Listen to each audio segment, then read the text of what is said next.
नहीं, मुझे बड़ी पीड़ा इस बात की है कि राज्यसभा सदस्य एक सीनियर पार्टी की नेता हैं और मैं व्यक्तिगत रूप से उनको जानता हूं। जहां तक मुझे नहीं लगता कि वो इस प्रकार का बयान उन्होंने कोई प्लांटेड तरीके से दिया होगा। समझता हूं कि किसी न किसी रूप में शायद कोई कहने में कमी रह गई हो, जो मैं उम्मीद करता हूं।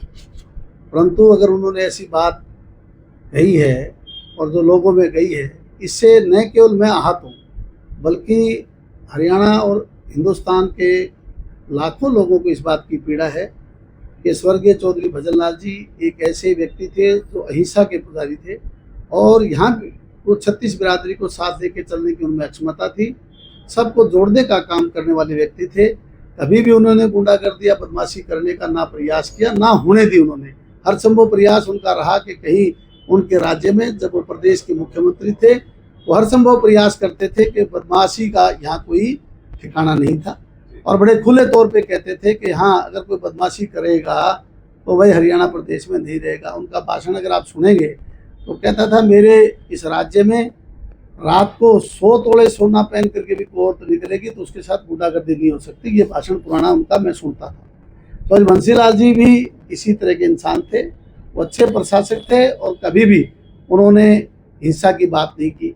इसलिए मैं समझता हूँ कि हरियाणा प्रदेश के आम जनमानस में जो दर्द है, उसको दर्द दूर किया जा सकता है तो केवल रेखा जी के द्वारा किया जा सकता है। रेखा जी को आज ही तुरंत प्रभाव से अपने शब्दों को वापस लेना चाहिए, ये मेरी अपील है।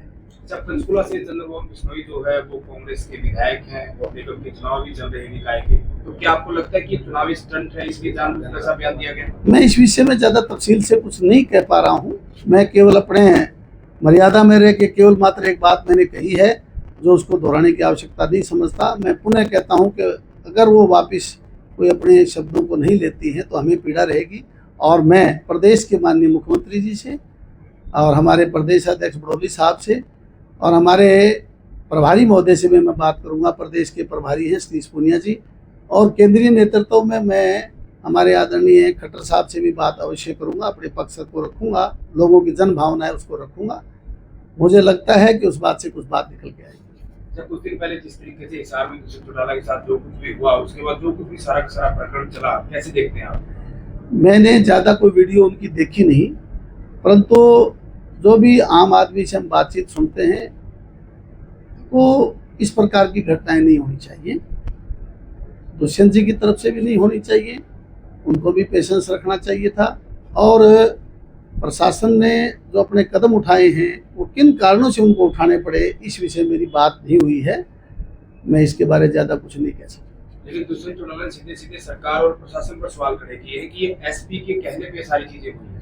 मैं नहीं समझता कि एसपी साहब ने ऐसा कुछ किया होगा, क्योंकि देखो, मैं एक ही बार एसपी साहब से मिला हूं और अनेकों बार उनके कारनामों को देखा है जो जहां जहां उन्होंने नौकरियां की हैं।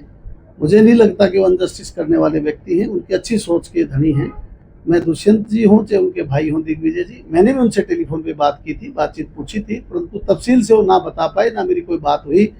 मैं कहता हूँ ये घटना जो हुई है, इस घटना को इतना तुल नहीं दिया जाए।